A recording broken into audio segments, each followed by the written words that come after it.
AP ప్రజలకు railway శాఖ శుభవార్త అందించింది. ఏప్రిల్ 1వ తేదీ నుంచి విశాఖ కేంద్రంగా కొత్త రైల్వే జోన్ ఏర్పాటు కానుందని తెలుస్తుంది.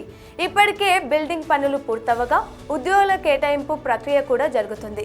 దక్షిణ కోస్తా రైల్వే జోన్ విశాఖపట్నం కేంద్రంగా ప్రారంభించేందుకు హడావిడిగా అడుగులు పడుతున్నాయి. ఏప్రిల్ 1న అపాయింటెంట్ డేగా ప్రకటించేందుకు అధికారులు సిద్ధమవుతున్నారు. ఇంకా 6 వారాలు మాత్రమే సమయం ఉండడంతో రైల్వే జోన్ పనులు అధికారులు వేగవంతం చేశారు.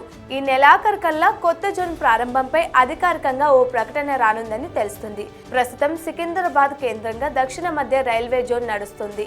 సికింద్రాబాద్, హైదరాబాద్, విజయవాడ, గుంటూరు, గుంతకల్లుతో పాటు తూర్పు కోస్తా జోన్లోని కొంత భాగం విశాఖలోని కొత్త జోన్లో చేరతాయి.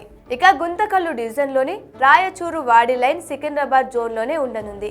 ఇలా కొత్త రైల్వే జోన్ వల్ల అనేక లాభాలు ఉంటాయి. ఏపీ ప్రజలకు ఇది ఎంతో ప్రయోజనకరంగా ఉండనుంది.